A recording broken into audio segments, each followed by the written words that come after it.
bem, agora com uma das repórteres da equipe Insight TV você confere mais uma matéria cultural. Entrevistado é Jesualdo Cavalcante, que além de conselheiro do Tribunal de Contas do Piauí, aposentado já, é escritor. Dedica-se, portanto, a uma boa causa em nome da arte e da cultura piauiense. Confira sua matéria, além disso, Jesualdo é um grande historiador.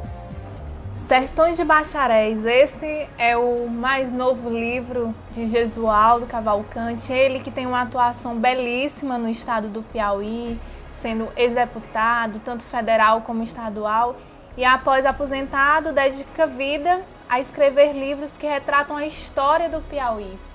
Eu fico muito feliz de estar aqui compartilhando com o senhor me apresentar esse mais novo livro, né? Eu queria que o senhor falasse por que Sertões de Bacharéis.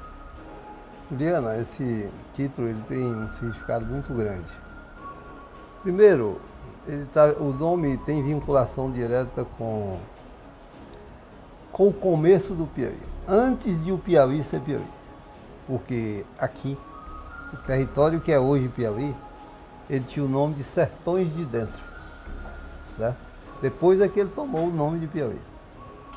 Segundo, é que a forma de colonização do Piauí se deu pela larga distribuição de terras, que por falta de localização exata, isso gerou muita confusão e no meio da confusão muitas escaramuças judiciais, não é isso?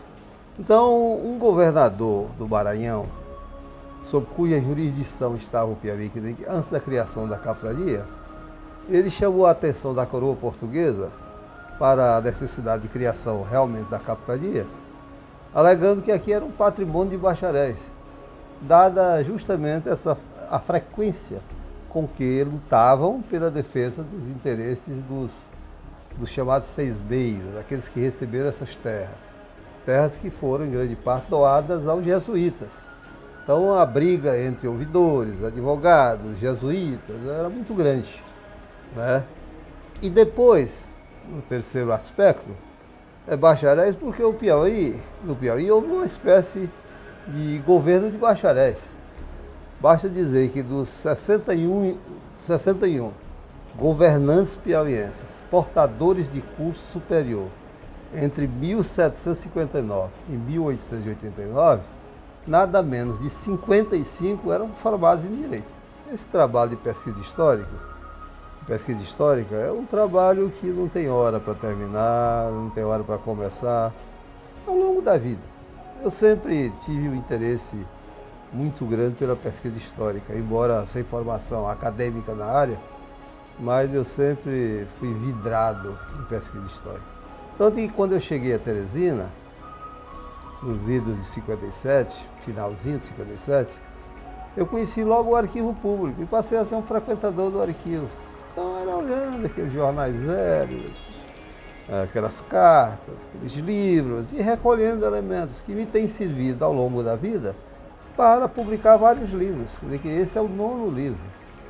E boa parte deles é constituída de livros de história, né? Mas no caso específico aqui, eu aprofundei a pesquisa para saber a origem desses bacharéis que administraram o Piauí. Então, peguei a relação de todos os brasileiros que de 1782 a 1882, quer dizer que no decurso de 100 anos, haviam estudado em Coimbra, a Universidade Portuguesa, né? Depois fiz o levantamento dos piauienses, e dentro desses brasileiros que estavam em Coimbra, os piauienses, né? E depois os que se formaram médicos, por exemplo, pelas duas faculdades fundadas por Dom João VI, uma em Salvador e outra no Rio de Janeiro, em 1808. Né? E depois os formados pelas faculdades de Direito de Olinda, que depois foi transferida para Recife, e São Paulo, faculdades que foram fundadas em 1828. Quer dizer que se fez todo esse levantamento. Qual era a preocupação? Conhecer o perfil desses administradores. Porque você sabe perfeitamente que o barão e depois Visconde da Parnaíba, ele passou quase 20 anos administrando o Piauí. Ele foi nessa brincadeira até 1843. No curso de 46 anos, justamente o período de 43 a 89, eu só identifiquei 2 piauienses nomeados para presidir a província. É claro que piauienses governaram, mas não como titulares da presidência. Eles eram nomeados para a vice-presidência, não é? Então vinham presidir a província bacharéis novíssimos, não é? Saídos dessas faculdades, e aqui passavam pouco tempo. Você vê que o Saraiva, por exemplo, que presidiu a província e fundou Teresina, ele passou aqui menos de 3 anos. Presidiu a província, transferiu a capital para Teresina e saiu. E foi um dos mais longevos, vamos dizer assim, um dos que mais demoraram na administração. Assumiu aos 27 anos de idade.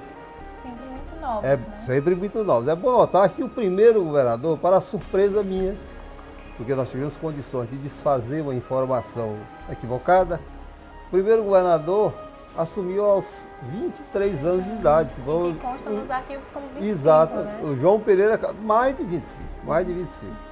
O nosso presidente que instalou a navegação no Parnaíba, por exemplo, João José de Oliveira Junqueira, esse cidadão assumiu aos 25 anos.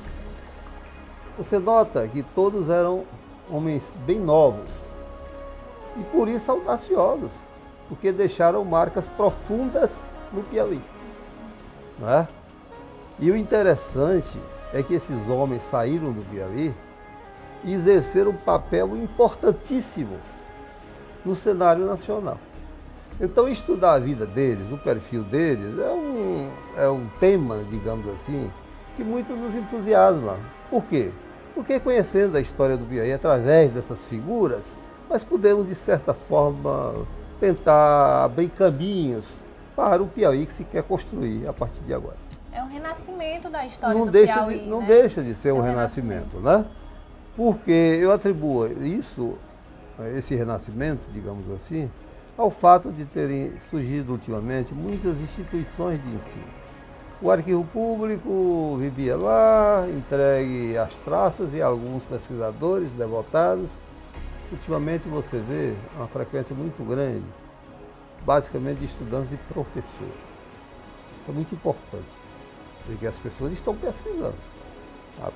As pessoas estão indo às raízes da história do Piauí. As pessoas estão resgatando a memória do Piauí, certo? E isso é bom. Porque durante muito tempo, né, seu Josualdo, Exatamente. pessoas que falaram do Piauí ou pesquisaram sobre o Piauí não eram piauienses. Exatamente. E isso foi sendo visto na visão deles, Ah, deles exatamente. que não eram daqui. Esse é que é o problema. É que sem raízes bem fincadas, fincadas daqui, no Piauí, a tendência é o exame de certas questões, passando muitas vezes ao largo de outras que são importantes.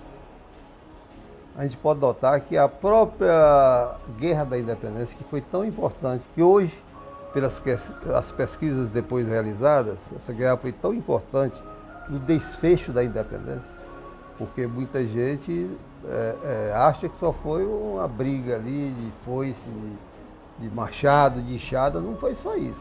Foi uma Por guerra trás teórica também. por trás disso havia grandes interesses. O Piauí era um grande abastecedor de carne. Ele era um grande produtor de carne e abastecia o Nordeste, o Norte e o Sul e até o estrangeiro, certo? Exportava para o estrangeiro. Então o que se estava disputando, digamos assim, na Batalha de Jeripapo, não era o mero espaço, não é isso? Estava se disputando era o domínio de quase metade do Brasil, não é? Se os portugueses tivessem vencido, certamente essa parte daqui para o norte não seria do domínio brasileiro, seria do domínio português, seria um outro país que não o Brasil integrado e uno como nós temos hoje. E esse é um trabalho que o senhor está de parabéns com esse livro, com mais um dos livros, né, que vai ser lançado essa semana. Exatamente. Nós vamos fazer o lançamento desse livro no dia 26, quarta-feira próxima, no Tribunal de Contas, às 10h30. Né? Mas eu gostaria de aproveitar aqui esse programa, através da Juliana, e fazer esse convite para que compareçam a esse lançamento, porque esse livro é muito importante. Não é para Jesualdo, não é isso. É para o É Piauí, importante, é para a o história Piauí. do Piauí. É para a memória do Piauí. Por quê? Porque ele preenche lacunas que ao longo dos anos permaneciam à espera de que alguém fizesse essa pesquisa e reconstituísse a história a partir de uma área muito importante, que é a administração do Piauí. Mas eu fico muito satisfeito em prestar essas informações, estou inteiramente à disposição para qualquer outro esclarecimento. O certo é que nós estamos aqui batalhando pelo Piauí. Vamos tentar resgatar o Piauí, procurar despertar a autoestima do Estado, não só com blá blá blá. Vamos fazê-lo exatamente, contando a história como ela ocorreu. E eu quero aproveitar e também transmitir ao Rivanildo, que disse que vai lançar um livro nos próximos dias, também os meus cumprimentos. Né? Toda produção, qualquer que seja o universo da pesquisa, sempre é importante. Sempre é bem-vinda, né? Sempre é bem-vinda, porque esclarece, orienta e educa.